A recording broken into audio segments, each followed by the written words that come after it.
Hello दोस्तों, कैसे हैं आप सब। मैं उमेश वाला मैं आपको इस वीडियो में पढ़ाने वाला हूँ बायोकेमिस्ट्री में मेटाबॉलिज्म। यहाँ ओवरव्यू देखेंगे मेटाबॉलिज्म का कि मेटाबॉलिज्म क्या होता है, कितने स्टेप में हम करते हैं मेटाबॉलिज्म को स्टडी करते हैं कितने स्टेप में, और साथ में इम्पॉर्टेंट शार्ट नोट देखेंगे कि फैट स्टेट में क्या होता है, स्टार्विंग स्टेट में क्या होता है। स्टार्विंग इम्पॉर्टेंट है, इस पर क्वेश्चन आते हैं हम केमिस्ट्री एग्जामिनेशन में। और फास्टिंग स्टेट में क्या होता है। तो यानी कि हम मेटाबॉलिज्म का ओवरव्यू देख रहे हैं यहाँ पे, और ये इंपॉर्टेंट क्वेश्चन है आपके यूनिवर्सिटी एग्जामिनेशन में, यानी कि आ सकता है आपके यूनिवर्सिटी एग्जामिनेशन में, तो अच्छे से हमको पढ़ना होगा। देखो वीडियो हल्का लंबा हो जाएगा क्योंकि हम डिटेल में पढ़ाते हैं, बिल्कुल कुछ छोड़ते नहीं हैं, इसलिए वीडियो हल्का लंबा हो जाएगा। अगर आपको जैसे कि स्टारवेशन ही देखना है तो आप बढ़ा के देख सकते हैं, ऐसा नहीं है कि एक तरफ से आप देखते जाएं, लेकिन अगर आप एक तरफ से देखते हैं तो आपका नॉलेज बहुत ही ज़्यादा अच्छा होगा, इन्हेंस होगा नॉलेज। इसलिए आप पूरा वीडियो देखिए, ना कि बढ़ा बढ़ा के हमको स्टारवेशन देखना है तो स्टारवेशन पे पहुँच गए, हमको फैट स्टेट देखना है तो फैट स्टेट पे पहुँच गए, हमको मेटाबॉलिज्म का ओवरव्यू देखना उतना छोड़ के पहुँच गए। तो देखो अभी आप लोग अगर पूरा देखेंगे तो आप लोग लास्ट में केवल इम्पॉर्टेंट पढ़ के जा सकते हैं एग्जाम देने, क्योंकि आपके पास बहुत सारा कंटेंट होगा लिखने का एग्जाम में, तो आप लोग अच्छा नंबर पाएंगे। अगर कम पढ़ेंगे तो कम में ही आपको लिखना होगा एग्जामिनेशन में। तो आप भाई जब 4 ही लाइन पढ़े होंगे तो 10 लाइन कहाँ से लिख देंगे, लेकिन अगर आप 20 लाइन पढ़ेंगे तो उसमें से 10 लाइन आप जरूर लिख सकते हैं। तो चलो शुरू करते हैं मतलब मेटाबॉलिज्म। देखो मेटाबॉलिज्म को पढ़ने के लिए हम स्टेप वाइज स्टडी करते हैं। तो क्या करते हैं हम, या तो सीधे इंटेक्ट ऑर्गेनिज्म को ही स्टडी कर लिए, पहले क्या करते हैं इंटेक्ट ऑर्गेनिज्म लेंगे, फिर उसमें या फिर उसके बाद आर्गन पे आएंगे, फिर स्लाइस ऑफ आर्गन पे आएंगे, फिर टिश्यू पे देखेंगे, टिश्यू के बाद में उसका डीएनए देखेंगे, जीनोम देखेंगे। ठीक है, तो ये स्टेप होते हैं। टोटल 6 लेवल ऑफ ऑर्गेनाइजेशन होता है मेटाबॉलिज्म स्टडी में। उसके बाद में मेटाबॉलिज्म क्या होता है, थाउजेंड्स ऑफ रिएक्शन अगर in the body in well organized manner, and जो सेल्स की रिएक्शन हो रही है उन्हें क्या कहते हैं, कलेक्टिवली क्या कहेंगे, मेटाबॉलिज्म कहेंगे। और मेटाबॉलिज्म 3 देखिए, एनाबॉलिक, कैटाबॉलिक और एम्फीबॉलिक। तो इन्हीं को यहाँ पर पढ़ना है। उसके बाद में स्टारवेशन, फैट और फास्टिंग देखते हैं। चलो फिर शुरू करते हैं। मेटाबॉलिक सीक्वेंस पहले देखते हैं। Metabolic sequence, overview of metabolism हम देख रहे हैं, मेटाबॉलिक सीक्वेंस।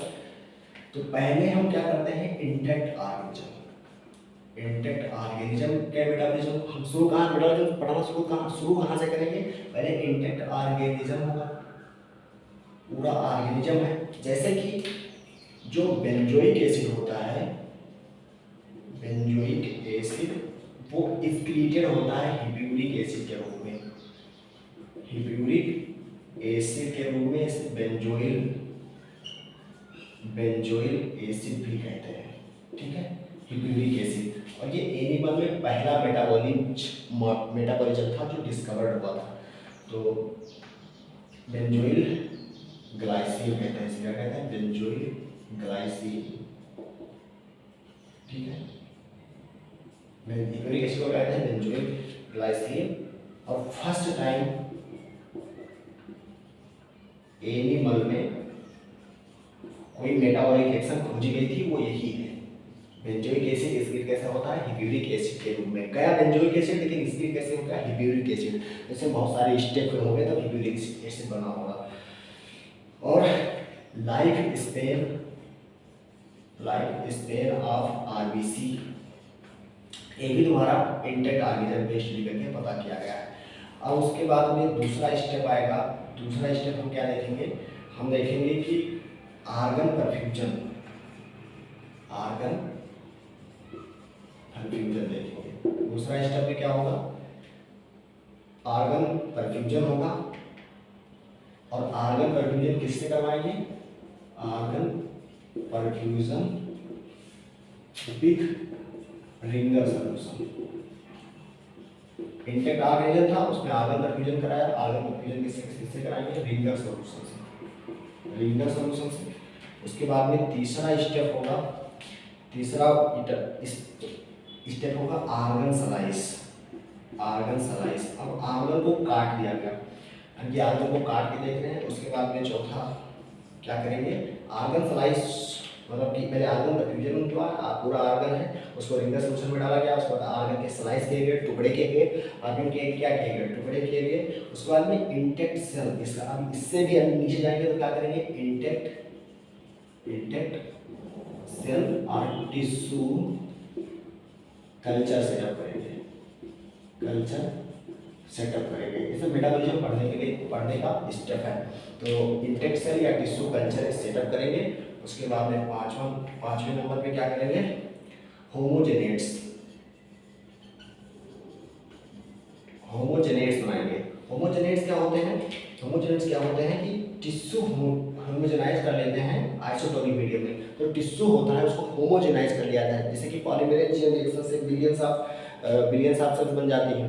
तो ऐसे ही क्या करेंगे, सेल को मल्टीप्लाई कर लेंगे आइसोटोनिक मीडियम में। तो होमोजेनेट्स बना लेंगे, किसमें, टिश्यू, जो टिश्यू होगा उसका होमोजेनाइजेशन करवाएंगे, होमोजेनेशन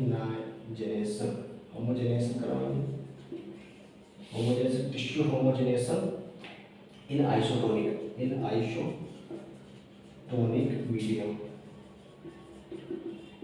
और पांचवें नंबर पे जब ये भी हो गया तो छठवें नंबर पे क्या करेंगे, छठवें में ए और बी है। जो ए है वो है प्यूरिफाइड कर लेंगे। अब इसमें जो आर्गन था उसमें एंजाइम क्या करेंगे, प्यूरिफाई एंजाइम, जो एंजाइम था उसको क्या कर लेंगे, प्यूरिफाई कर लेंगे। और 6B में क्या करते हैं, डीएनए की स्टडी करेंगे, यानी कि डीएनए एंड जीनोमिक्स के बारे में पता करेंगे।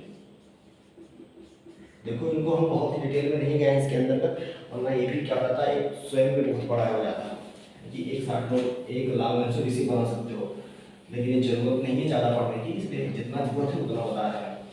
अब हम मेटाबॉलिज्म की समझते हैं कि आखिर मेटाबॉलिज्म है क्या। Metabolism, what is metabolism, metabolism क्या है। तो thousands of reaction occurring in body in well organized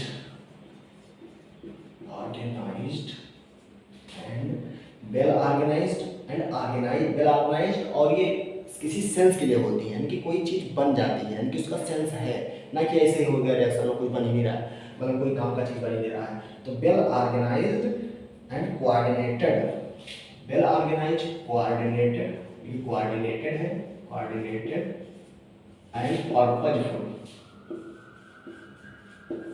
purpose उसका कुछ है। तो hundreds of reactions occurring in, thousands of reactions occurring in body in well organized, coordinated and purposeful.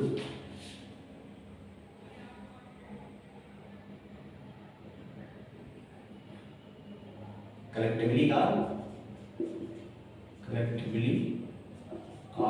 Metabolism. को collectively क्या कहेंगे, मेटाबॉलिज्म कहेंगे। ये डिफिनेशन हो गया। अब मेटाबॉलिज्म जानते हैं आप कितने स्टेप में होती है, टाइप क्या कितने हैं मेटाबॉलिज्म के, टाइप ऑफ मेटाबॉलिज्म देखेंगे तो एनाबॉलिज्म, यानी कि कोई छोटी चीज से बड़ी चीज बन जा रही है, ठीक है, जैसे कि ग्लूकोज से पायरुवेट बन गया, ग्लूकोज से पायरुविक एसिड बन जाता है। तो या सॉरी ग्लूकोज तो टूट रहा है, ग्लूकोज से पायरुविक एसिड बन रहा है तो क्या है, एनाबॉलिक है, सॉरी कैटाबॉलिक है। लेकिन अगर वहीं ऐसे कोलेस्ट्रॉल टूट जाता है फैटी एसिड में तो भी क्या है कि क्या है, कैटाबॉलिक। अगर कोई छोटी चीज़ से बड़ी चीज़ बनना है तो एनाबॉलिज्म होगा। और वहीं पर दूसरा क्या है, कैटाबॉलिज्म, यानी कि इसमें टूट रहा है सब्सटेंस। जैसे कि जब कोई फूड आता है तो डाइजेस्ट होता है और प्रोटीन तुम्हारा टूटता है नीचे पेप्टोन में और आगे जाएगा तो पेप्टाइड्स में टूट जाएगा। अमीनो एसिड जो तुम्हारी प्रोटीन होती है बाद में कहाँ चेंज हो जाएगी, अमीनो एसिड में चेंज होंगी। तो ये क्या कैटाबॉलिज्म हो गया। और एम्फीबॉलिक मतलब कि उसमें कैटाबॉलिज्म भी हो रहा है और एनाबॉलिज्म भी हो रहा है। तो ये तुम्हारे टाइप हो गया। उसके बाद में स्टेज कितने हैं मेटाबॉलिज्म के, तो इसमें प्राइमरी स्टेज होता है, इसके प्राइमरी मेटाबॉलिज्म कहते हैं, primary metabolism. Secondary metabolism and tertiary metabolism, तीन स्टेज होते हैं। प्राइमरी मेटाबॉलिज्म क्या होता है, इसमें डाइजेशन होता है। क्या होता है, डाइजेशन। मान लो आप फूड लिए तो उसका क्या होगा, डाइजेशन होगा। कहाँ पर, जीआईटी में। जीआईटी में क्या होगा, मतलब जीआईटी में क्या होगा, डाइजेशन हुआ। और यानी कि डाइजेशन क्या होता है, बड़े बड़े मॉलिक्यूल छोटे छोटे में चेंज हो गए। मेटाबॉलिज्म, सेकेंडरी मेटाबॉलिज्म में क्या होगा, इसमें एब्जॉर्प्शन होगा, एब्जॉर्प्शन होगा और कैटाबॉलिज्म होगा, कैटाबॉलिज्म होगा, मतलब कि और छोटे छोटे कंपाउंड में चेंज हो जाएंगे। तो सेकेंडरी में क्या होगा, मेटाबॉलिज्म होगा।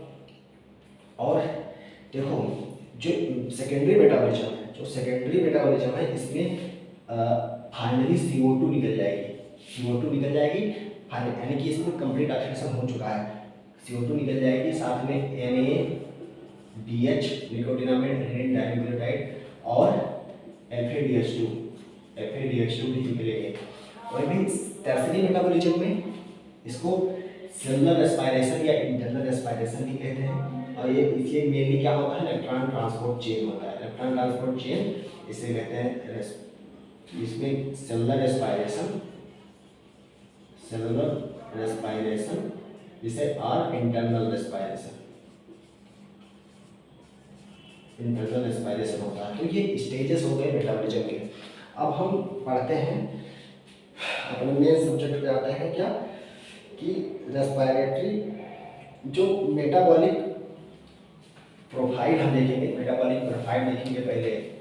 हेड स्टेट में कि जब बिल्कुल पेट भरा हुआ है, और पेट भरा रहेगा तो क्या होगा, पेट खाली रहेगा तो क्या होगा, और काफ़ी दिन तक पेट खाली रहेगा तो क्या होगा। तो पहला हम देखते हैं metabolic profile in head stage. हम देखते हैं हेड स्टेज है, यानी कि हमको अगा के खाए हैं, एकदम दबा के चाप के खाए हैं। और चाप के खाए हैं तो हम सब चीज़ हमारे पास में है, कार्बोहाइड्रेट भी है, फैट भी है, प्रोटीन भी है।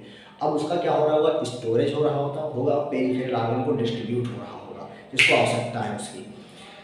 तो इसमें क्या होगा, जो मेटाबॉलिक स्टेज है, इसमें क्या होगा, ग्लूकोज जो होगा वो यूटिलाइज हो रहा होगा, utilize by peripheral tissue,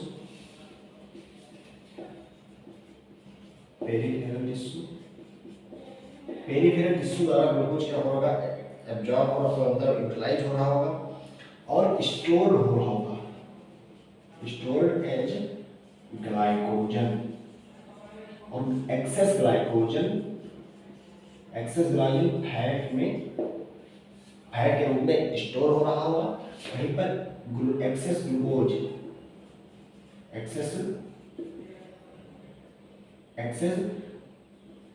glucose तुम्हारा ग्लाइकोजन में चेंज हो रहा होगा, और एक्सेस ग्लाइकोजन तुम्हारा फैट में स्टोर हो रहा होगा। ये हो रहा होगा वेल फेड स्टेट में, यानी कि आप बिल्कुल एकदम खाना पेट भरा हुआ है। और देखो जो अमीनो एसिड होंगी, अमीनो एसिड भाई जो फूड से अमीनो एसिड मिली उनसे क्या होगा, प्रोटीन सिंथेसिस हो रहा होगा, वेल फेड स्टेट में प्रोटीन सिंथेसाइज हो रही होंगी। और हाई इंसुलिन टू ग्लाइकोजन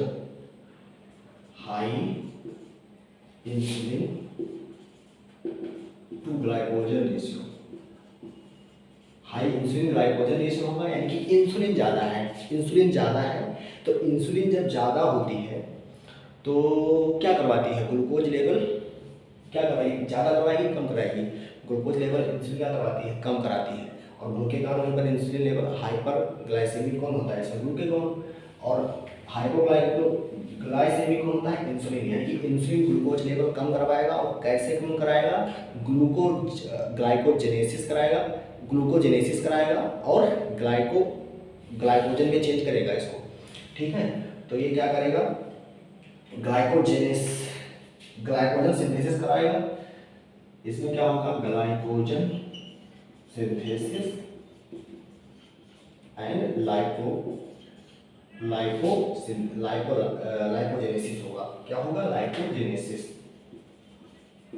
तो इंसुलिन अगर ज़्यादा है, इंसुलिन ज़्यादा है तभी रेशियो हाई होगा। तो इंसुलिन जब ज़्यादा होगा तो क्या करेगा? ग्लाइकोजन सिंथेसिस करवाएगा, मतलब कि ये फेवर करता है ग्लाइकोजन को, यानी कि ग्लूकोज को कम करता है। तो इंसुलिन क्या है? हाइपोग्लाइसेमिक एजेंट है, हाइपोग्लाइसेमिक हार्मोन है। इंसुलिन ज़्यादा होगा तो ग्लाइकोजन ज़्यादा बनेगा ग्लूकोज से और लाइपोजेनेसिस होगा, लिपिड का भी फॉर्मेशन होगा। तो ये हो गया इंसुलिन के बारे में और ग्लूकेगॉन के रेशियो के बारे में। तो अभी रेशियो ध्यान में रखिएगा कि कौन क्या करता है, इंसुलिन क्या करता है और ग्लूकेगॉन क्या करता है। अभी ग्लूकेगॉन ज़्यादा होता तो ग्लाइकोजन से ग्लूकोज ज़्यादा बनता और लाइपोजेनेसिस में ही लाइपोलाइसिस हो जाता है, कि लिपिड टूटने लगती। तो यही अभी उल्टा भी होगा जब स्टार्वेशन पढ़ेंगे और फास्टिंग पढ़ेंगे। देखो, और साथ में लाइपोजेनेसिस होगा तो प्रोटियोजेनेसिस भी होगा, प्रोटियोजेनेसिस भी होगा, प्रोटीन भी बन रहा है। तो ये सब फेड स्टेट की बात हुई। अब हम एंजाइम देख लेते हैं कि कौन सी एंजाइम एक्टिवेट रहती है और कौन सी एंजाइम इनहिबिट हो जाती है।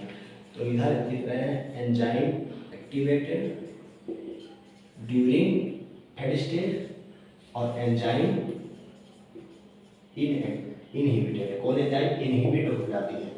अब हमको एक देखो याद करने का तरीका क्या है। देखो अभी आप मेटाबॉलिज्म पूरा पढ़े नहीं है, लेकिन ध्यान रखिए हमको क्या करना है। हमको ग्लूकोज हमारे पास में है, अमीनो एसिड है, खाने से हमको क्या प्राप्त होगा? ग्लूकोज प्राप्त होगा, अमीनो एसिड प्राप्त होगा और फैट प्राप्त होगा। ठीक है, तो हमको इनसे क्या करना है? हमको आगे का चीज बनवाना है, यानी कि क्या करना है? एनाबॉलिक रिएक्शन करवाना है। तो हमको हमको क्या करना है?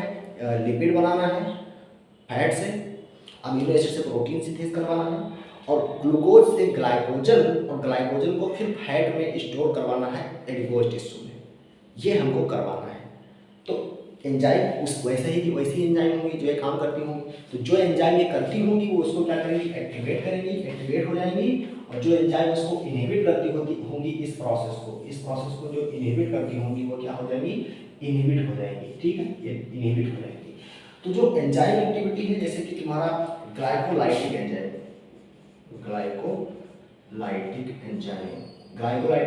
तुम्हारी क्या हो जाएगी? ग्लाइकोलाइटिक एंजाइम क्या हो जाएगी? एक्टिवेट हो जाएगी। यानी कि जो ग्लाइकोलाइटिक एंजाइम क्या हो जाएगी? एक्टिवेट हो जाएंगी। वहीं पर ग्लाइकोजन सिंथेज भी एक्टिवेट हो जाएगा, ग्लाइकोजन सिंथेज,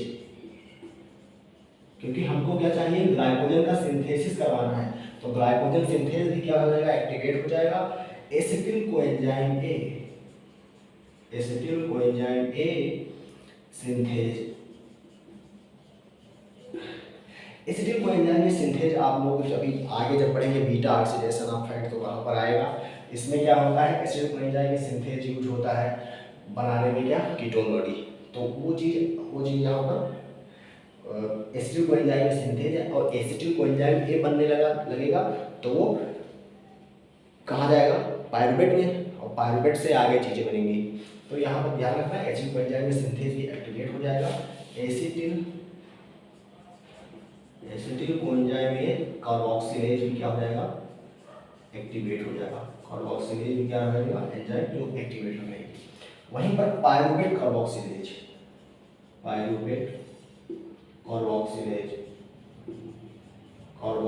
इनहिबिट रहेगा। फास्फोइनाइल पायरुवेट कैटलिन काइनेज इनहिबिट रहेगा। फ्रक्टोज 1,6 बिसफास्फेट क्या रहेगा? इनएक्टिव रहेगा। ग्लूकोज 6 फास्फेट क्या रहेगा? इनएक्टिव रहेगा। Glycogen फास्फोराइलेज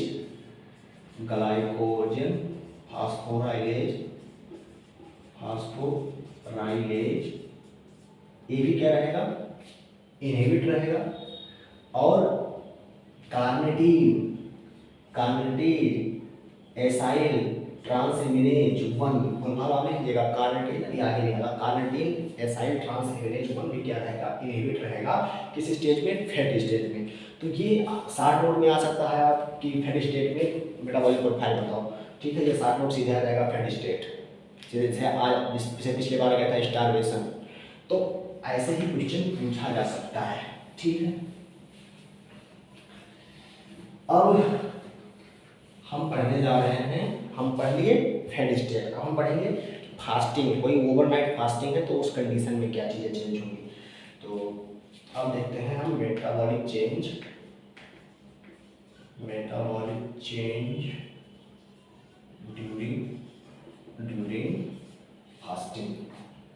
during fasting. हम फास्टिंग कब कहेंगे, जब कम से कम एक रात का फास्टिंग हो, ठीक है। तो ओवर वन नाइट क्या कहलाएगा, फास्टिंग कहलाएगा। और उससे ज़्यादा अगर फास्टिंग कंटिन्यू रही तो किसके अंतर्गत आ जाएगा, स्टार्विंग के अंतर्गत आ जाएगा। तो अब हम पढ़ रहे हैं फास्टिंग। मान लो कोई ओवरनाइट फास्ट है। ओवरनाइट फास्ट क्या, मतलब शाम को खाना खाया और रात भर सोया, सुबह उठा, तो क्या कहलाएगा, फास्टिंग कहलाएगा, ओवरनाइट फास्ट। तो ओवरनाइट फास्ट है। ओवरनाइट फास्ट में क्या होगा, जो ब्लड ग्लूकोज होगा, ब्लड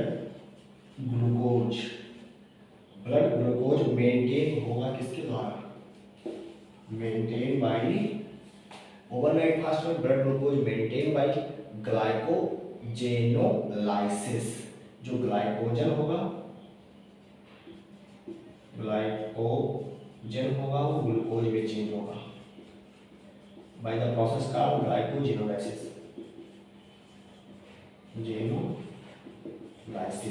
तो जो ब्लड ग्लूकोज होगा वो मेंटेन होगा ग्लूकोज के बनने से, कहाँ से, ग्लाइकोजन से, यानी कि ग्लाइकोजेनोलाइसिस से मेंटेन होगा ब्लड ग्लूकोज ओवरनाइट फास्ट के बाद। ओवरनाइट फास्ट के बाद में और फिर क्या होगा, जो फैटी एसिड होगी वो मोबिलाइज हो जाएंगी। उसके बाद में क्या होगा, फैटी एसिड मोबिलाइज कर जाएंगी from mobilize from adipose tissue, क्योंकि एडिपोज टिश्यू में क्या है, स्टोर एडिपोज टिश्यू।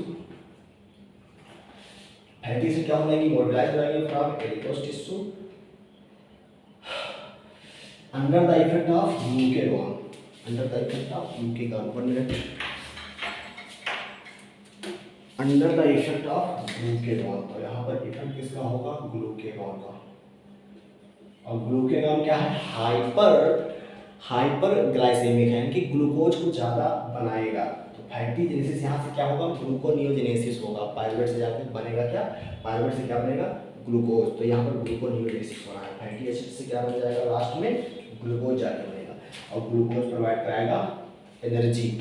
अब बीच में बहुत सारी चीज़ बनेगी, कीटोन बॉडी भी बनेगी, उसके बाद में ब्रांच चेन अमीनो एसिड होंगी। तो यहाँ पर ब्रांच चेन अमीनो एसिड का बात नहीं हो रहा है। अब देखो, तो ये क्या होगा, प्रोवाइड करेंगे fatty acid, glucagon mobilize from adipose tissue, provide energy. तो दो चीजें हुई, ग्लूकोगॉन चेंज हुआ ग्लूकोज में, फैटी एसिड चेंज होगा, फैटी एसिड प्रोवाइड कराएगा energy. Influence of glucagon mobilize होगा फ्रॉम एडिपोज टिश्यू से मोबिलाइज होगा। अब इसमें एंजाइम कौन सी एक्टिवेट रहती हैं और कौन सी इनहिबिट रहती हैं, इसके बारे में बात करते हैं। एंजाइम इधर लिखा हुआ है, एंजाइम एक्टिवेटेड ड्यूरिंग फास्टिंग, और इधर लिखा है एंजाइम इनहिबिटेड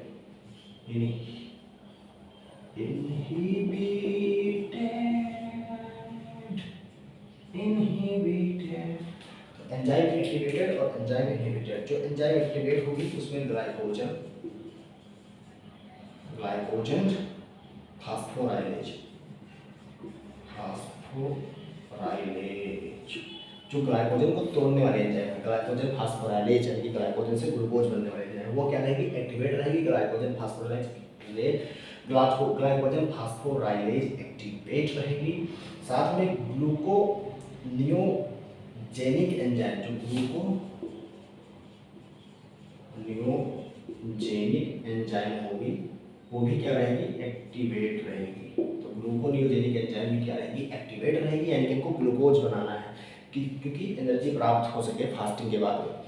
फास्टिंग हो गया तो, और जो तुम्हारा हार्मोन सेंसिटिव लाइपेज होगा, हार्मोन सेंसिटिव लाइपेज, अब लाइपेज, हार्मोन सिस्टिक लाइपेज कहाँ काम करेगा, फैटी एसिड पे, ठीक है, और एनर्जी प्रोवाइड कराएगा। तो हार्मोन सिस्टिक लाइपेज भी कहा रहेगा, एक्टिवेट रहेगा, और कार्निटीन एसाइल ट्रांसफेरेज 1 ये भी क्या रहेगा, एक्टिवेट रहेगा। और ये क्यों एक्टिवेट रहेगा, कार्निटीन एसाइल ट्रांसफेरेज, जब आप इसका पढ़ेंगे बीटा ऑक्सीडेशन तो वहाँ पर इसको डिटेल में पढ़ेंगे। इससे क्या होगा, बीटा ऑक्सीडेशन करवाने के बाद में कीटोन बॉडीज बनती हैं, और उसके बाद उसका बीटा ऑक्सीडेशन करके एनर्जी करता है। तो अभी आगे पढ़ेंगे स्टार्वेशन में इसको और अच्छे से। देखो और कौन सी एंजाइम इनहिबिटेड रहेंगी, तो ग्लाइकोजन सिंथेज, यानी कि हमको भाई जब जरूरत है ग्लूकोज की तो हम ग्लाइकोजन सिंथेज क्यों एक्टिवेट करेंगे, उसको इनहिबिट कर देंगे, वरना ग्लाइकोजन सिंथेसाइज होने लगेगा ग्लूकोज से तो वो हमको घाटा करेगा। तो ग्लाइकोजन सिंथेज क्या होगी, इनहिबिट हो जाएगी। वहीं पर तुम्हारा एसिटिल कोएंजाइम कार्बोक्सिलेज क्या हो जाएगी, इनहिबिट, एसिटिल कोएंजाइम कार्बोक्सिलेज, यानी कि ग्लाइकोलिसिस नहीं होने दे रहा है, आगे ग्लूकोज को टूटने नहीं दे रहा है, तो भी ग्लूकोज टूटेगा नहीं तो ग्लूकोज बचा रह जाएगा, वो एनर्जी प्रोवाइड करवाएगा। तो ये हो गया मेटाबॉलिक चेंज ड्यूरिंग फास्टिंग। अब हम पढ़ते हैं अपना जो मोस्ट इम्पॉर्टेंट शॉर्ट नोट के लिए है, वह है स्टार्वेशन के दौरान चेंजेस। तो मेटाबॉलिक चेंजेस देखेंगे स्टार्वेशन के दौरान। और हाँ, अगर रीफीडिंग करवा दिया, अभी इसमें देखो, अगर रीफीडिंग करवा दिया, अब कोई फास्टिंग से था, और मतलब मान लो कोई फास्टिंग से ओवरनाइट फास्टिंग था, 8-9 बजे उठा, सुबह उठा तो खाना उसके पास खत्म है, तो ये जो प्रोसेस बताया वो पीछे ये होने लगेगी, ठीक है, ये प्रोसेस होने लगा। अब मान लो वो 11 बजे तक, 8 से 11 बजे तक ये प्रोसेस हुआ, और 11 बजे वो खाना खा लिया, तो खाना खाने के बाद में भी कुछ चीज़ें होंगी, तो उसको देखते हैं। रीफीडिंग करवा दिया गया, रीफीडिंग करवा दिया गया, अगर 11 बजे उसको खाना खिला दिया गया, और 11 बजे तक खाना खिला दिया जाएगा, तो क्या होगा, फैट, जो फैट होगा काइलोमाइक्रोन में चेंज होगा, काइलोमाइक्रोन में चेंज होगा, और जो ट्रांसपोर्ट होगा काइलोमाइक्रोन के रूप में फैट क्या होगा, ट्रांसपोर्ट होगा। काइलोमाइक्रोन कहाँ से एब्जॉर्ब होता है, इंटेस्टाइन से, काइलोमाइक्रोन के रूप में एब्जॉर्ब होगा, वो ट्रांसपोर्ट होगा और स्टोर हो जाएगा फिर से फैट के रूप में, ठीक है। तो काइलोमाइक्रोन रिलीज होगा, और जो ग्लूकोज होगा वो तुम्हारा भाई जो जिस टिश्यू को जरूरत है पहले वहाँ जाएगा, लीवर में नहीं जाएगा। तो पहले कहाँ जाएगा, जिस टिश्यू को जरूरत है, हमारा टिश्यू डेथ होने लगेगी, टिश्यू को नहीं मिलेगा खाना, तो जो ग्लूकोज है वो स्पेयर्ड होगा, spared to tissue other than liver, ठीक है। तो लीवर में नहीं जाएगा भाई, लीवर से तो ग्लूकोनेसिस हो रहा था, वहाँ तो एनर्जी है नहीं, तो पहले कहाँ, लीवर को छोड़ के जो अलग टिश्यू है, दूसरा टिश्यू है, उसमें स्प्रेड हो जाएगा।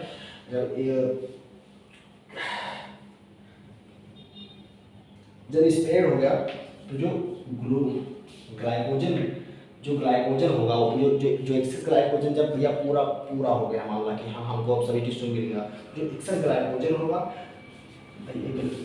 ग्लूकोज चेंज हुआ ग्लाइकोजन में, और ग्लाइकोजन एक्सेस चेंज हो जाएगा फैट में, मतलब ये क्या है, एक्सेस है, जो बचा टिश्यू को पहले सप्लाई किया, उसके बाद जो बचा वो ग्लाइकोजन, और ग्लाइकोजन के बाद में फैट में चेंज हो जाएगा।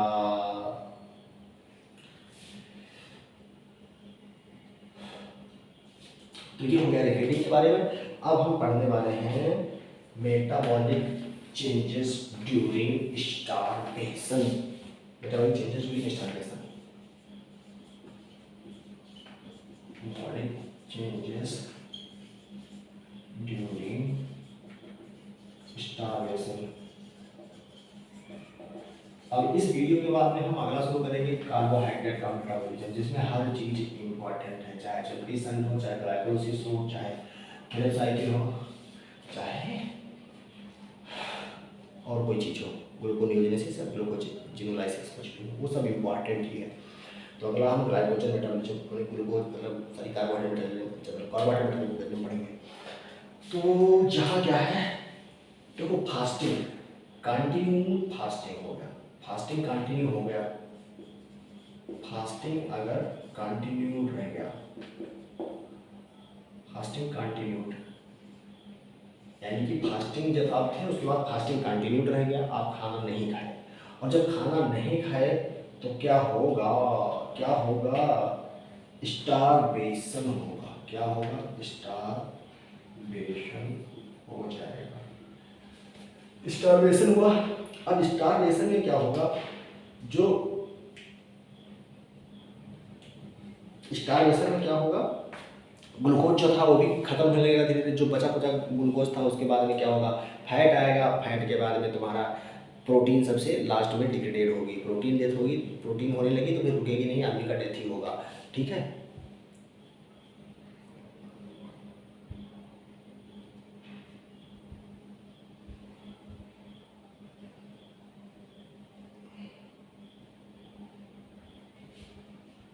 देखो स्टारवेशन में क्या होगा, स्टारवेशन के दौरान क्या होगा, metabolic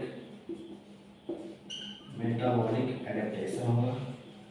adaptation in all tissue, जितने भी टिश्यू होंगे उनमें मेटाबॉलिक एडेप्टेशन हो जाएगा।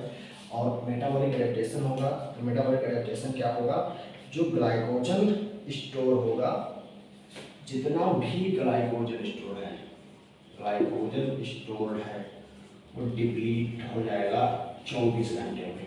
डिप्लीटेड इन 24 आवर्स, यानी 24 घंटे में फास्ट, मतलब जहाँ से कंटिन्यू हुआ स्टार्विंग उसके 24 घंटे में क्या हो जाएगा, पूरा ग्लाइकोजन खत्म। ग्लाइकोजन खत्म। अब किस, जब ग्लाइकोजन खत्म हो गया तो फिर एनर्जी हमको चाहिए, ग्लूकोज चाहिए, तो उसके लिए ग्लाइकोजेनोलिसिस और ग्लूकोनियोजेनेसिस होगा। तो अगला क्या होगा, ये खत्म हो गया तो क्या होगा, ग्लूकोनियोजेनेसिस एंड ग्लाइकोजेनोलाइसिस। ग्लाइकोजेनोलाइसिस तो खत्म ही हो गया ना, ग्लूकोजन खत्म हो गया, ग्लूकोनियोजेनेसिस होगा। और हाँ, ग्लाइकोजेनोलाइसिस में होगा क्योंकि ग्लाइकोजन तो पूरा खत्म हो चुका है, ये बचा ही नहीं है। तो अब जो एनर्जी प्राप्त होगी वो ग्लूकोनियोजेनेसिस से एनर्जी प्राप्त होगी, एनर्जी। और ये ग्लूकोनियोजेनेसिस कैसे होगी, कैसे होगी, एलेनिन अमीनो एसिड से होगी। एलेनिन अमीनो एसिड से होगी, एलेनिन अमीनो एसिड होगी। और एलेनिन अमीनो एसिड कहाँ से आएगा, मसल से आएगा। कहाँ से आएगा, मसल से आएगा। जो एलेनिन अमीनो एसिड है वो मसल से आएगी। कहाँ से, मसल से निकलेगी एलेनिन अमीनो एसिड, उससे होगा ग्लूकोनियोजेनेसिस, यानी कि ग्लूकोज बनेगा। इसको और अच्छे से समझेंगे फिर एलेनिन वाला मामला। देखो इसमें ट्रांसएमिनेशन भी होता है, एक अमीन ग्रुप दूसरे अमीनो एसिड पे ट्रांसफर होता है और ट्रांसएमिनेशन भी होता है। उसके बाद में फिर एलेनिन बनता है, वैलिन बनता है। जो वैलिन तुम्हारा ब्रेन के लिए प्रेफर्ड एनर्जी सोर्स की तरह काम करता है। तो branch amino acid, leucine, isolation, ये बेल रोल प्ले करती हैं स्टारवेशन में। तो ग्लाइकोजन स्टोरेज डिप्लीट हो गया 24 घंटे में, तो ग्लूकोनियोजेनेसिस होगा, वो जो एनर्जी प्रोवाइड करवाएगा। मसल से एलेनिन आएगा और एलेनिन से क्या होगा, ग्लूकोनियोजेनेसिस होगा। अब इसमें अब हम स्टेप वाइज पढ़ते हैं कि आखिर कैसे होता है स्टारवेशन, स्टारवेशन कैसे होगा। तो ये तुम्हारा हमको पढ़ना पड़ेगा 5 स्टेप में। कितने स्टेप में, 5 स्टेप में। पहले क्या होगा, ग्लाइकोजेनोलिसिस होगा, ग्लाइकोजन से ग्लूकोज बनेगा। उसके बाद में ग्लूकोनियोजेनेसिस होगा, यानी कि ग्लूकोज बनेगा तुम्हारा पायरुवेट से, यानी कि तुम्हारा एलेनिन से, आइसोल्यूसिन, ल्यूसिन कह दो या वैलिन कह दो, यानी कि वो ग्लूकोनियोजेनेसिस होगा। और उसके बाद में तुम्हारा होगा लाइपोलाइसिस होगा। तीसरे स्टेप में क्या होगा, लाइपोलाइसिस होगा, यानी कि फैट टूटने लगेगा, लाइपोलाइसिस होगा, लिपिड टूटने लगेगी। उसके बाद में चौथा स्टेप पे एसिडोसिस हो जाएगा, एसिडोसिस हो जाएगा। और 5वें स्टेप में डेथ हो जाएगा, यानी कि डिहाइड्रेशन हो जाएगा, डिहाइड्रेशन हो जाएगा और मेटाबॉलिक एसिडोसिस बहुत ज़्यादा बढ़ जाएगी, इससे डेथ हो जाएगा। और इसी स्टेज में क्या होगा, प्रोटीन जो होंगी वो डिग्रेडेड होने लगेंगी। ठीक है, तो हम पहला स्टेप पढ़ते हैं। पहला स्टेप क्या होगा, ग्लाइकोजेनोलाइसिस। इसका मतलब क्या है, ग्लाइकोजन चेंज हो रहा है ग्लूकोज में एनर्जी प्रोवाइड करने के लिए। हमको ग्लूकोज चाहिए एनर्जी सोर्स के रूप में, तो हमको ग्लाइकोजन से ग्लूकोज बनाना है by the process of glycogenolysis. अब ग्लाइकोजेनोलाइसिस जो ब्लड ग्लूकोज होगा, blood glucose maintain maintained, blood glucose maintain by glycogenolysis. ये आपको कब तक होगा? 18 आवर्स तक, 18 आवर्स तक ही होगा, क्योंकि 24 घंटे में बिल्कुल खत्म हो जाता है ग्लाइकोजन, बिल्कुल खत्म हो जाता है ग्लाइकोजन। तो ये होगा नहीं, तो ये 18 घंटे तक ही काम करेगा, 18 घंटे तक ही काम करेगा, ग्लूकोज के रूप में देगा ग्लाइकोजन ग्लूकोज देगा 18 घंटे तक। फास्टिंग के बाद में स्टार्वेशन का शुरुआत होता है वहाँ से। अब क्या हुआ, हमारे पास ग्लाइकोजन खत्म हो गए, तो दूसरा स्टेप आएगा ग्लूकोनियोजेनेसिस। अब हमको क्या करना पड़ेगा? एनर्जी प्रोवाइड करना पड़ेगा नए ग्लूकोज मॉलिक्यूल को बना के अदर अमीनो एसिड से। तो इसको कैसे होगा? तो इसमें जो अमीनो ग्रुप होगा, amino group from other amino acid transfer होगा पाइरूवेट में, ट्रांसफर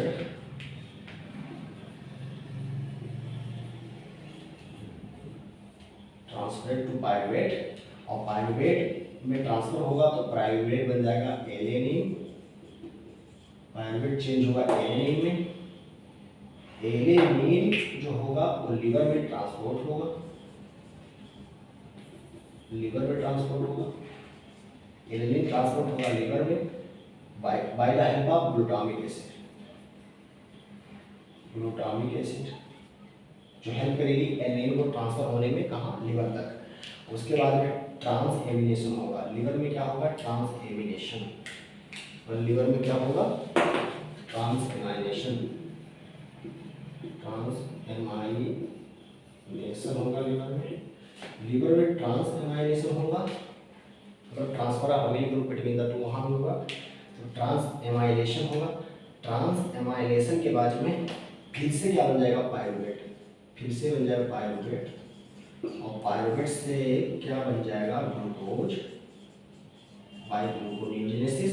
पाइरूवेट से क्या बन जाएगा? ग्लूकोज, और ग्लूकोज प्रोवाइड करा देगा एनर्जी। तो ये चीजें होंगी तुम्हारे ग्लूकोनियोजेनेसिस में। अब ग्लूकोनियोजेनेसिस में कुछ और होगा, क्या होगा उसको देखते हैं। ग्लूकोनियोजेनेसिस में कुछ और होगा, क्या होगा? जो ब्रांच चेन अमीनो एसिड है, ब्रांच चेन अमीनो एसिड है, जैसे कि आइसोल्यूसिन एंड ल्यूसिन, आइसोल्यूसिन और ब्रांच अमीनो एसिड की आइसोल्यूसिन और ल्यूसिन है। ये क्या करेंगे? ये मसल में एनर्जी प्रोवाइड करवाएंगे, मसल में प्रोवाइड एनर्जी, मसल में एनर्जी प्रोवाइड करवाएंगे। मतलब कि ये भी क्या कर रहा है? मतलब ग्लूकोनियोजेनेसिस में भी पार्ट लेंगे, जैसे कि एलेनिन पार्ट ले रहा है, वैसे आइसोल्यूसिन और ल्यूसिन, क्योंकि पता है ब्रांच अमीनो एसिड क्या होते हैं? ग्लूकोजेनिक या ग्लूकोजेनिक भी हो सकते हैं और कीटोजेनिक भी हो सकते हैं, ठीक है। तो जो ब्रांच अमीनो एसिड होते हैं मेनली क्या होते हैं? ग्लूकोजेनिक होते हैं। तो ये ग्लूकोजेनिक है, ये ग्लूकोज देंगे टूटने पर, जब इनका मेटाबॉलिज्म होगा तो ब्रांच, इसीलिए ब्रांच अमीनो एसिड का मेटाबॉलिज्म इंपॉर्टेंट है, और 60 मोटा जाता है इस पर, तो उसको भी अच्छे से पढ़ेंगे, ठीक है। अब यहाँ हो गया जो ब्रांच अमीनो एसिड है, ब्रांच इनका 5th डे पर पीक आता है, इनके पीक आता है प्लाज्मा में, ठीक है। प्लाज्मा कंसंट्रेशन इंक्रीज होता है कितने पर? 5th डे में, किसका? ब्रांच अमीनो एसिड, यानी कि 5वें दिन ये काम हो रहा है, आइसोल्यूसिन ल्यूसिन से चेंज हो रहा है, मसल को मिल रही है एनर्जी, तो 5वें दिन पीक आएगा किसका? ब्रांच अमीनो एसिड का। तो ये बात हो गया। अब अगला स्टेप आएगा लाइपोलाइसिस। अब हमारे पास में जो ग्लूकोनियोजेनेसिस कराने वाला सबस्ट्रेट था वो भी नहीं बचा। अब क्या हमको चाहिए? जो लिपिड कंटेंट होगा, फैट होगा, उसको हमको डिग्रेड करा के एनर्जी प्राप्त करनी पड़ेगी। तो जो अगला स्टेप होगा तीसरा, क्या होगा? लाइपोलाइसिस। लाइपोलाइसिस यानी कि ब्रेक डाउन ऑफ लिपिड या फैट। तो इसमें क्या होगा, जब ग्लूकेगॉन और इंसुलिन, इंसुलिन रेशियो क्या है, हाई। अब इसका रेशियो हाई है मतलब क्या कि ग्लूकेगॉन ज़्यादा है, ग्लूकेगॉन ज़्यादा हो गया तो वो कैसा एक्ट करेगा, हाइपरग्लाइसेमिक हार्मोन की तरह, यानी कि ग्लूकोज का लेवल बढ़ाना चाहेगा। वो कैसे बढ़ाएगा वो देखो, ग्लूकेगॉन क्या हो गया, हाई। जब ये हाई होगा तो ये एक्टिवेट कर देगा किसको, किसको एक्टिवेट करेगा, साइक्लिक एएमपी को। साइक्लिक एएमपी को क्या कर देगा, stimulate, stimulate, stimulate cyclic AMP, stimulate cyclic AMP. और साइक्लिक एएमपी अगर क्या हो गया, स्टिमुलेट, साइक्लिक एएमपी अगर, साइक्लिक एएमपी अगर एक्टिवेट हो गया तो ये क्या करेगा, इंक्रीज कर देगा एक्टिविटी ऑफ सेंसिटिव लाइपेज का।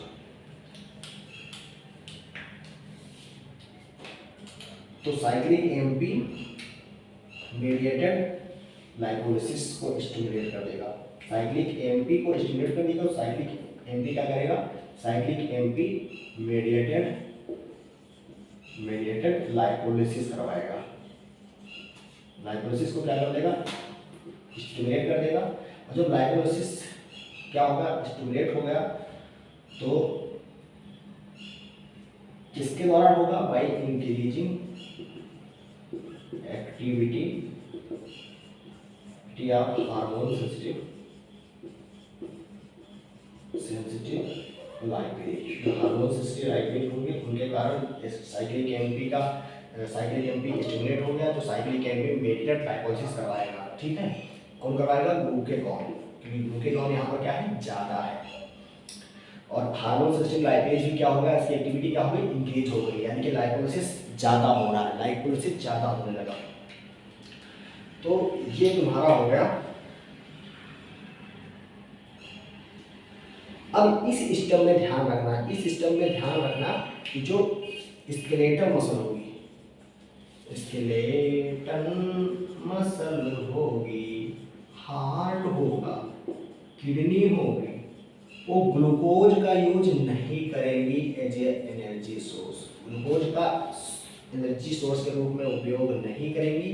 और ये ध्यान रखने वाली बात है, ठीक है, ग्लूकोज का एनर्जी सोर्स के रूप में प्रयोग नहीं करेंगी।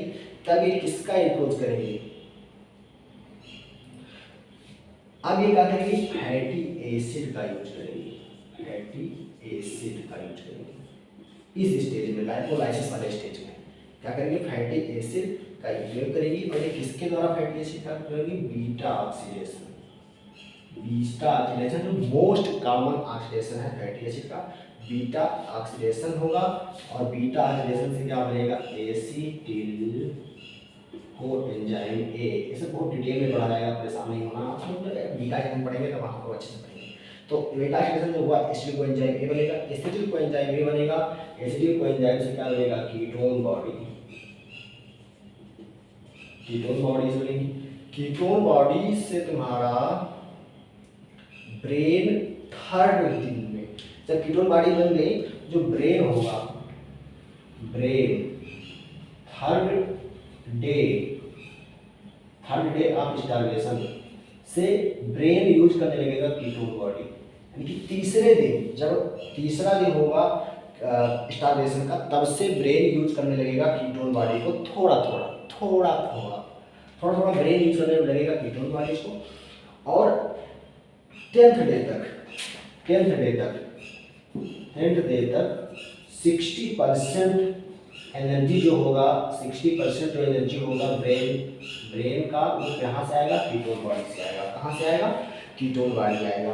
10th डे पर 60% energy of brain come from the ketone body. जी आप ध्यान रखिएगा। और स्केलेटल मसल, हार्ट, किडनी जब लाइपोलाइसिस कंडीशन में ग्लूकोज का उपयोग नहीं करेंगे, फैटी एसिड का उपयोग करेंगे, बीटा ऑक्सीडेशन होगा, एसिटिल कोएंजाइम ए बनेगा, कीटोन बॉडी बनेगी और कीटोन बॉडी का उपयोग होगा यहाँ पे एनर्जी के सोर्स में। अब चौथा स्टेप आएगा लाइपोलाइसिस। क्या आएगा, लाइपोलाइसिस।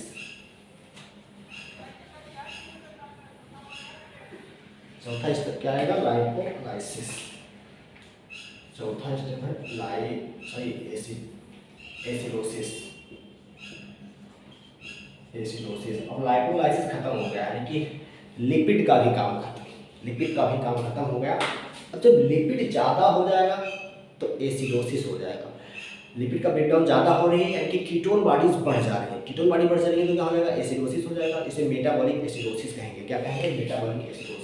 तो अब हो जा रहा है एसिडोसिस। और एसिडोसिस क्यों हो गया, एसिडोसिस क्यों होगा कि कीटोन बॉडी की बॉडीज इंक्रीज लीड करेंगे एसिडोसिस। लीड करेगा क्या है, मेटाबॉलिक एसिडोसिस। यहाँ पे मेटाबॉलिक है ना कि रेस्पिरेटरी तो मेटाबॉलिक है, ठीक है। तो मेटाबॉलिक एसिडोसिस हो गया। अगर मेटाबॉलिक एसिडोसिस हो गया तो इसको कंपनसेट करने के लिए मैकेनिज्म होती है कंपनसेटरी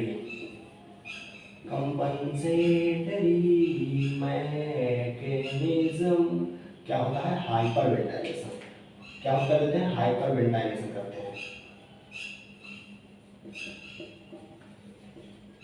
हाइपरवेंटिलेशन मतलब मोर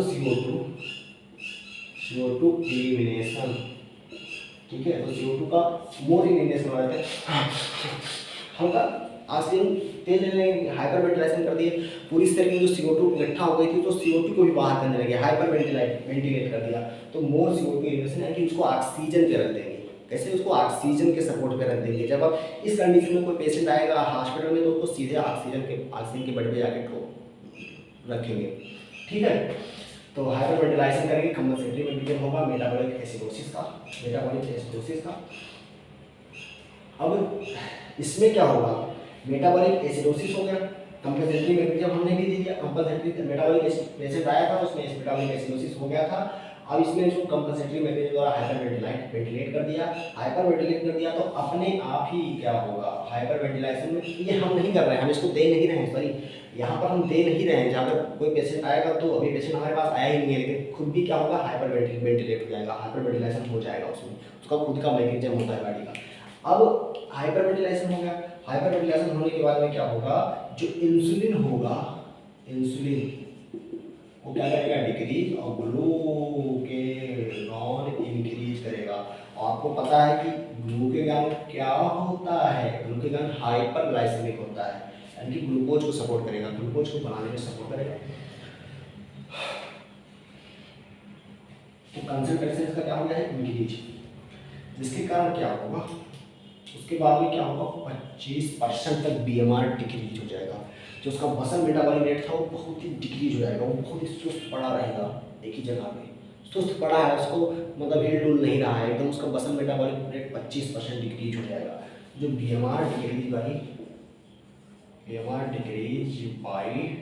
25%, वो क्या हो गया, सुस्त हो गया, लेजी बिल्कुल पड़ा हुआ है, जहाँ हाथ पैर पड़ा वहाँ पड़ा है, कोई हिल नहीं रहा है। तो BMR डिक्रीज बाई 25% डिक्रीज हो गया, ठीक है। अब पांचवा स्टेप आएगा भैया, खतरनाक स्टेप। ये स्टेप आया तो गए काम से। यहाँ तक पेशेंट को आराम से समझाया जा सकता है क्योंकि हाइपरवेंटिलेट कर दोगे, मैट फ्री की कोचे रहोगे, लेकिन अगर प्रोटीन डिग्रेडेशन हो गया तो फिर बचना मुश्किल हो जाता है। तो पांचवा स्टेप क्या है, डेथ। डेथ का नाम सुन के ही आदमी घबरा जाते हैं, डेथ, ठीक है। तो डेथ क्या है, इसमें मेटाबॉलिक एसिडोसिस बहुत ही बढ़ गया, मेटाबॉलिक एसिडोसिस बहुत ही बढ़ गया, क्योंकि कीटोन बॉडी, जिधर देखो उधर कीटोन बॉडी। भाई थोड़ी कीटोन बॉडी होगी तो उसको एनर्जी के रूप में यूज कर लोगे, लेकिन ज़्यादा कीटोन बॉडी हो जाएगी तो क्या होगा, टॉक्सिसिटी हो जाएगी, एसिडोसिस हो जाएगी, पीएच बहुत ही कम हो जाएगा, मेटाबॉलिक एसिडोसिस हो गया, मेटाबॉलिक एसिडेसिस हो गया तो पर्सन लाइव करेगा 40 ये।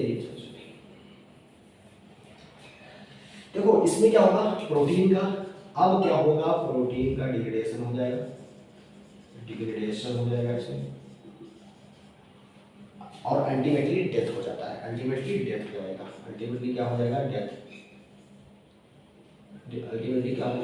डेथ हो जाएगा। और देखो मेटाबॉलिक एसिडोसिस बहुत ही इंक्रीज हो रहा है, तो इस केसेस में प्रोटीन डिग्रेडेशन हो गया, पूरा प्रोटीन एकदम डिग्रेड होने लगी, गले खत्म होने लगेगी, ऑपरेशन का क्या हो जाएगा, डेथ हो जाएगा। देखो इस कंडीशन में देखो एक केस आया था कि जो श्री जतिन दास थे, श्री जतिन दास थे, वो कहे कि अब हम खाना खाएंगे नहीं, अब हम अनशन करेंगे। तो वो अनशन पे बैठ गए, वो 61 दिन तक खाना नहीं खाए, 61 दिन तक खाना नहीं खाए, और 61 दिन के बाद उनकी मृत्यु हुई। तो ऐसा माना जाता है कि 40 से 60 दिन तक आप आराम से फास्टिंग मतलब स्टारवेशन पे रह सकते हैं, यानी कि भूख हड़ताल करना है तो 40 से 60 दिन तक आप भूख हड़ताल कर सकते हैं, ठीक है, उसके बाद ही मरेंगे। तो करके देख सकते हैं आप, मत करने जाना, वरना सब बड़ा रहेगा। तो फिर सोच रहे कि हम रूम पे ये वार्ता करेंगे, देखते हैं कि 40-60 दिन जीते हैं कि नहीं जीते हैं। मत करना, वरना जीते ही रह जाओगे। उसके बाद में प्रोटीन एनर्जी माल न्यूट्रिशन हो जाएगा, पता चलेगा कि खाना ही अच्छा नहीं लग रहा है, कह रहे हैं खाना खा ही नहीं रहे हैं, हमारा मैकेनिज्म ऐसा हो गया कि खाना अच्छा ही नहीं लगता, खाना नहीं खा पाते हैं। तो एक केस आया था जो पर्सन, देखो person can live under starvation 45 से 60 डेज, कि 45 से 60 दिन तक जिंदा रह सकता है स्टारवेशन पे, कि भूख हड़ताल करने वालों को ये अच्छा चीज़ है। लेकिन यार अगर 45-60 दिन जिंदे रहे तो कुछ बचेगा ही नहीं, शरीर में एकदम ऐसे छिट्टे हो जाएंगे। अब इसका एक केस आता है श्री जतिन दास, ये 61 दिन तक जिंदा रहे थे, 61 डे पे डाई कर गए।